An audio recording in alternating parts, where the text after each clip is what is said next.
Alright, next thing we're doing is, so I'm part of this, I don't know what you'd call it, a club or an organization or something that my friend started called Learning Night, and it's sort of these informal TED-style talks, usually among a group of her friends and friends of her friends and such. Usually we get like maybe 20 or so people out to each event. And basically people take turn giving talks about things they're interested in or expert about. They take questions and such. Sometimes they're interactive. Sometimes it's kind of more of a group activity than a talk. They're lots and lots of fun.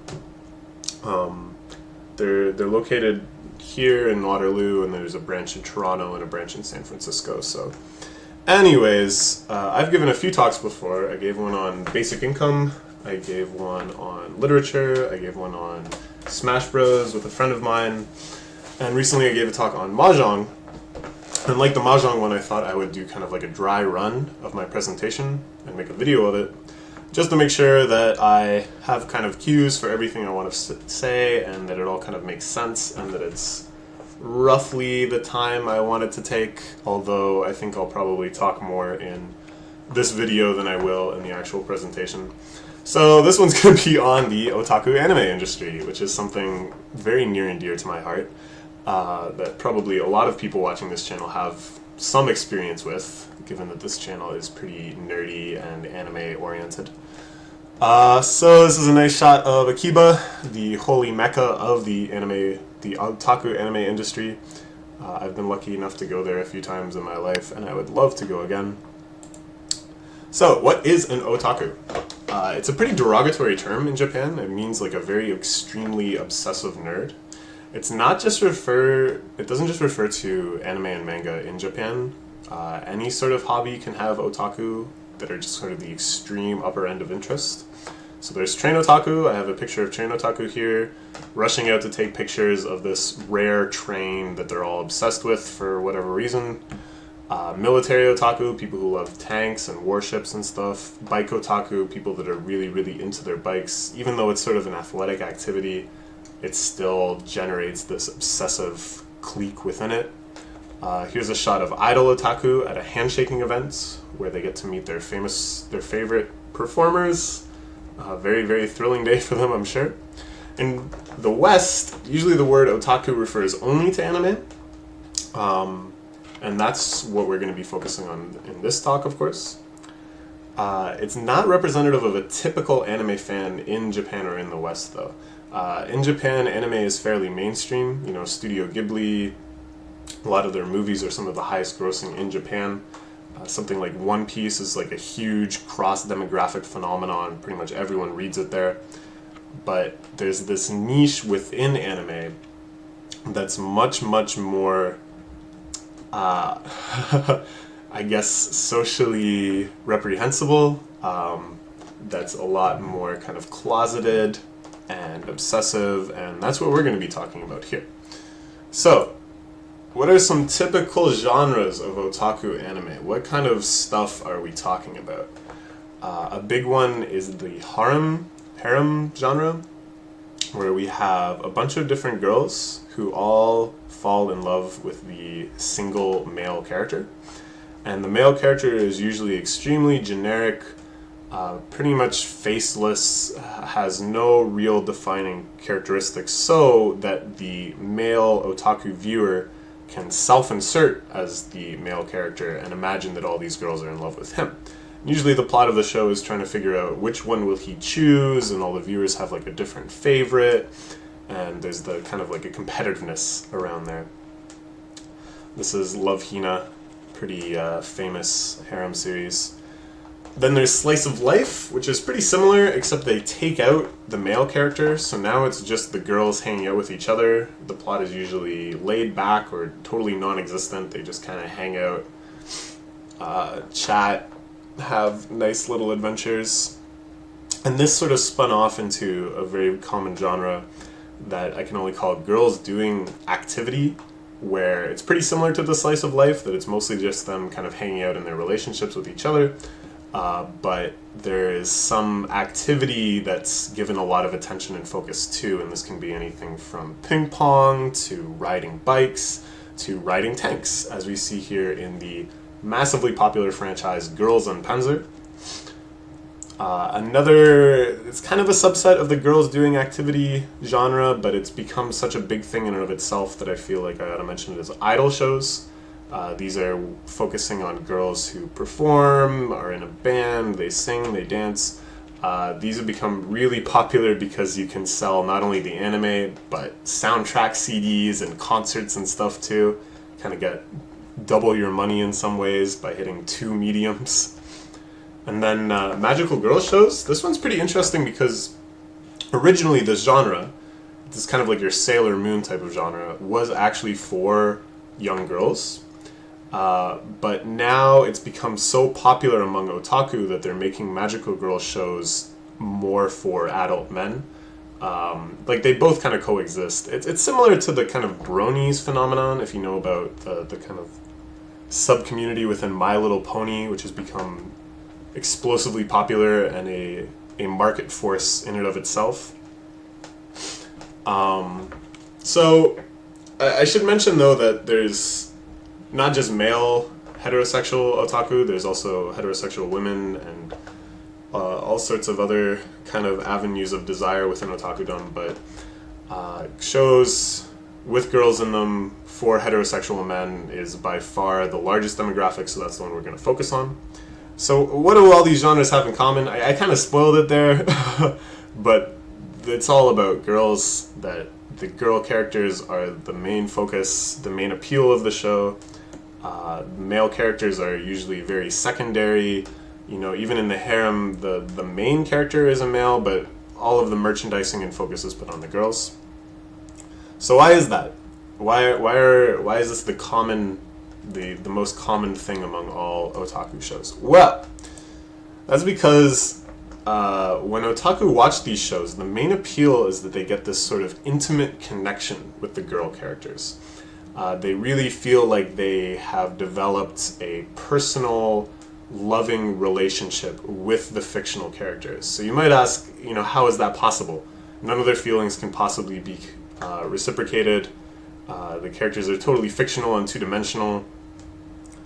It's very complicated. It's a very, very complicated thing. It's something I'm very interested in and I've given a lot of thought to, but we can't really get into it in any sort of depth. It involves this feeling of moe, which is a concept pretty unique to otaku anime. It's close to the feeling of adoration, and I use that not just in the meaning of, oh, it's so cute, it's adorable, but in the meaning of, you know, religious adoration, oh, come let us adore him, and what have you. I really do think it's sort of something like a religious, the same sort of unilateral love. But like I say, it's all very complicated and kind of heady, so the important thing is that it exists, the feelings of love from the otaku viewers towards the fictional characters they're watching, and it leads to extremely fierce loyalty. So, with typical Western media, with I don't know, your Game of Thrones or your Walking Dead or your Breaking Bad or Marvel movies or any number of things, typically the way they want it to work is most people are like fond of the show. So I've made this kind of handy diagram here. This is our crowd of potential viewers. We see some of them love it. They're well into this red, eager to spend territory. But most of them are kind of ambivalent. And probably ambivalent? Yes, ambivalent. They'll probably buy like the DVD or they'll buy a ticket to go see it, but they're not necessarily interested in extensive merchandising. So this is the typical Western media strategy, is to sell the product as widely as possible, even if it's not as deep. Whereas the otaku anime industry is way, way, way more polarized. We have a few people who love the show, who are obsessed with the show, and then the vast majority of the people are totally uninterested or perhaps even repulsed by it. But that doesn't matter, because this small, dedicated audience is going to spend so much money per person that it somewhat balances out the fact that they're the only ones that have any interest in it. So they'll buy the Blu-rays for the series, which is a totally different experience than buying Blu-rays for a TV series in North America. In Japan, Anime Blu-rays have maybe 1 or 2 episodes each. If you're very lucky, there might be 4. And you'll spend $80 per Blu-ray. So to buy a complete set is going to be 60 times 80, a large amount of money. Very, very much money. And then on top of that, you'll buy figures, you'll buy soundtracks, you'll buy comics, you'll buy art books, you'll buy dakimakras, all sorts of character goods. Pretty much anything you can imagine, you can buy your favorite girl's face on that thing. Practically limitless amounts of money. And what that looks like is this. Nice collection of pictures I pulled from various places. Maybe the less said about this, the better. Kind of things can I point out? Here we have some dakimakras. This is called an itasha, which means like pain car. Someone who loves the series so much they deck their car out in tons of merchandise. You see these extensive collections. Here is a screen cap from Ami Ami, which is a very popular figure ordering site, to give you a sense of how expensive this stuff is. Very, very expensive. You can spend just ungodly amounts of money on cute plastic. So the personal effects of kind of buying into this lifestyle, I don't know if lifestyle is the right word, but buying into this in general is the studios will just pander further and further into this niche. And this isn't unique to the otaku anime industry. There's lots of industries where there's a particular market niche and they're not interested in expanding it, but rather just feeding the needs of those few consumers better and better. But I think the fact that, I don't know, like let's say like a sports car, every year they're trying to make it faster and flashier. That's one thing. That's like a problem of engineering. But here the studios are competing season after season to make more and more lovable characters, to make new girls that are so cute that people will still rush out and buy merchandise of them. That to me is crazy. Like, that to me is pretty different than any other kind of problem of refinement that I've ever heard of in any industry. And then people often find that when they buy this stuff, they kind of fall into a slippery slope themselves, where they're getting further and further entrenched in both their expectations and how they kind of bring about these expectations by spending money. So a pretty common pattern is at first you're just buying comics, and that kind of has a utility to it. Oh, now I can read the series more easily whenever I want to. And then you think, well, now I bought some comics, I might as well buy a figure or two because I really like this one character. But once you've got 1 or 2 figures, it's pretty easy to justify buying more and more and more of them because, you know, like, I've already crossed that bridge. And you end up with this sort of situation, as we've seen. And I think the relationship people have with the merchandise they buy of these characters is very different than Western merchandising. So let's say I'm a big fan of The Walking Dead because I find that show like really scary and gripping or something. I don't know. I don't really know anything about it. So I buy a The Walking Dead t-shirt of like my favorite character, and that's cool because it reminds me of the show and of the good times I've had with the show. But the shirt itself doesn't scare me, right? Like, wearing the shirt doesn't freak me out in the same way that watching the show does. But if I buy, like, you know, this nice Nendroid, which is also the example I gave in the picture, looking at it gives me roughly the same sensation as watching the show. Like, not only am I reminded of the character, but I actually experience the emotions I have towards the character and the memories I have of watching the show just by looking at this thing I bought. So I think it's a much more like emotional relationship with the merchandise, which again just leads to like further entrenchment in these patterns, further commitment both by the viewer and the studios to these patterns of merchandising and advertisement and content creation and stuff. So what are the social effects? What are the social outcomes of these sort of patterns? Well, you probably already know Japan has a dwindling population. It's an extremely elderly population, and there's basically isn't a new generation that's coming along in the same numbers as the previous one. And this is kind of seen as a crisis within Japan. Like, how are we going to continue forward in society without new people? And the general trend that leads to this are people becoming disenfranchised with kind of a typical life. Instead of having a career, getting married, settling down, having a family with a few kids, they're looking more and more to alternatives to, they find Japan's work culture too oppressive. They find the dating scene impossible because they still live with their parents, or because everyone is too career focused and has no time for dating. All these sort of things. And anime otakudom is just one of many, many avenues that people are kind of using to escape this kind of typical path that they have no interest in or they find impossible, and yet still immerse themselves in something completely, still get these feelings of intimacy and meaning and accomplishment and control that you might normally get from kind of settling down and starting a family and having a household and stuff, but in a much more easy and commodified way. So, you might get into anime, you might get really into video games, you might get super into some other hobby, you might make use of Japan's plethora of prostitution type services. It doesn't really matter how you do it though, it's all this sort of same effect of, I'm not engaging in normal society, I'm not going down this road of career and reproduction and all that. I'm going to do this other thing, and I'm going to do the hell out of it. So, if I can kind of generalize and speculate, I don't think entirely baselessly, on why this has become such a prevalent thing in Japan and not necessarily North America.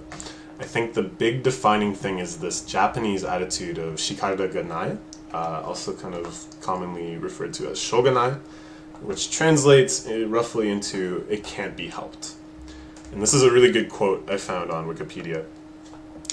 Japanese phrase shikara ga nai, or "it can't be helped," indicates cultural norms over which one has little control.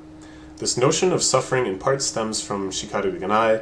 Failing to follow cultural norms and social conventions led to a life of little choice but endurance of suffering. So the really key thing here is, if you can engage with these cultural norms, if you can engage with social conventions, you have little choice but to just endure suffering. There is no other recourse for you. You can't overcome your disconnect with these cultural norms. All you can do is live on kind of in the path that you've been entrenched in.